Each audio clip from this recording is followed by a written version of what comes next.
아이를 낳아 기르는 일이 곧 생사를 건 도박과도 같았던 시대가 있었습니다. 지금은 너무나 당연한 어린 시절이라는 시간이 그 자체로 거대한 위협이었던 때가 있었죠. 천연두나 홍역 같은 병이 돌면 아이들이 속수무책으로 쓰러져 나가던 바로 그 시절. 단순한 기록이 아니라 정말 한 명이라도 더 살려내기 위해 쓰인 책이 한 권 있습니다. 상상만 해도 정말 아찔한데요. 당시 소학과 의술이라는 건 뭐랄까 매일매일이 전쟁터나 다름없었을 겁니다. 아이가 기침 한 번, 열 한 번 나는 것에 온 가족의 운명이 좌우되던 그런 시대였으니까요. 바로 이런 절박함 속에서 실학자 서유구가 인재지라는 의학 백과사전을 썼습니다. 그의 철학이 뭐였냐면요. 정말 놀라울 정도로 실용적이었어요. 뜬구름 잡는 이론 같은 거 말고 당장 내 눈앞에서 죽어가는 아이를 살릴 수 있는 진짜 효과가 있는 지식만 모으겠다는 거였죠. 자, 그럼 그 속으로 한번 깊이 들어가 볼까요? 네, 그래서 오늘 우리가 뭘 살펴볼 거냐면요. 먼저 이 책이 왜 쓰였는지, 그리고 당신 질병을 어떻게 이해했는지, 또 어떤 방법으로 진단하고 치료했는지, 마지막으로 이 오래된 의학이 오늘 우리에게 남긴 건 과연 무엇인지 차근차근 짚어보겠습니다. 이 인재지라는 책 사실은 임원경제지라는 어마어마하게 방대한 백과사전의 의학 파트거든요. 그런데 진짜 신기한 게 뭐냐면요. 다른 분야도 아니고 유독 소아과, 즉 육아 부분의 분량이 압도적으로 많다는 겁니다. 아니, 전체 28권 중에 무려 3권, 그러니까 10%가 넘는 양을 전부 소아 질병, 특히 그 당시 아이들의 목숨을 가장 많이 앗아갔던 천연두와 홍역에 쏟아 부은 거죠. 이게 그냥 학문적인 호기심이었을까요? 절대 아니죠.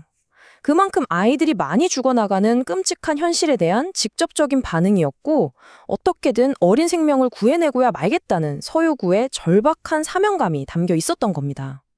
자, 그럼 궁금해지죠? 대체 이 시대 의학은 질병의 원인을 뭐라고 생각했을까요? 그 이론을 들여다보면요. 굉장히 날카로운 관찰력과 거대한 우주론이 뒤섞인 아주 독특한 형태를 띠고 있습니다. 대표적인 게 바로 운기론인데요. 이게 뭐냐면 일종의 의학용 우주 운세 같은 거예요. 그 해의 하늘과 땅의 에너지, 오온육기라고 하죠. 이 기온의 조합을 보고 올해는 어떤 병이 유행하겠다. 이렇게 예측을 한 겁니다. 하늘의 움직임이 땅에 있는 아이들의 건강에까지 영향을 미친다고 믿었던 거죠. 근데 여기서 진짜 재밌는 지점이 나와요. 서유구가 이걸 그냥 맹목적으로 믿기만 한 게 아니라는 거죠. 책에다가 운기론 같은 전통 이론을 일단 쫙 설명을 해요. 그런데 바로 그 옆에 실제 홍역이 크게 유행했던 해의 기록을 딱 제시하면서 어라? 이론이랑 현실이 안 맞는데? 하고 콕 집어서 보여주는 겁니다.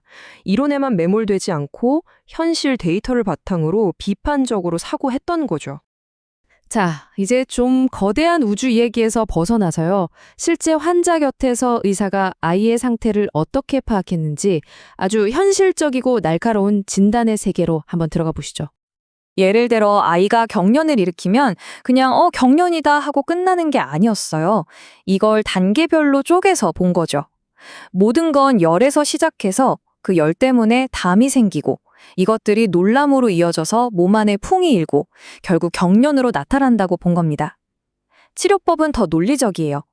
이 과정을 거꾸로 거슬러 올라가는 거죠. 정말 체계적이지 않나요? 이건 그들의 관찰력이 얼마나 날카로웠는지 보여주는 끝판왕격이죠. 현미경도 없던 시절에 그저 아이 몸에 난 발진의 색깔, 모양, 윤기 같은 미세한 차이만 보고도 이 아이는 살겠다. 이 아이는 위험하다 늘 판단했다는 거잖아요. 이건 그냥 감이 아니라 수많은 환자를 보면서 쌓인 말 그대로 살아있는 임상 데이터였던 셈입니다. 자, 이제 치료법으로 넘어가 볼 텐데요. 여기서부터 이 옛 의학의 빛과 그림자가 아주 극명하게 드러납니다. 한쪽에는 시대를 초월한 혁신이 있고 다른 한쪽에는 솔직히 지금 보면 좀 무서운 전통이 공존했거든요.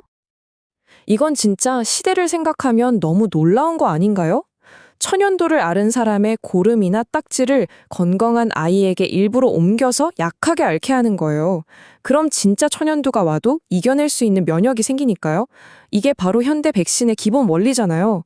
핵심은 병을 약하게 앓게 해서 면역을 만든다는 이 개념을 이미 이해하고 실행에 옮겼다는 겁니다.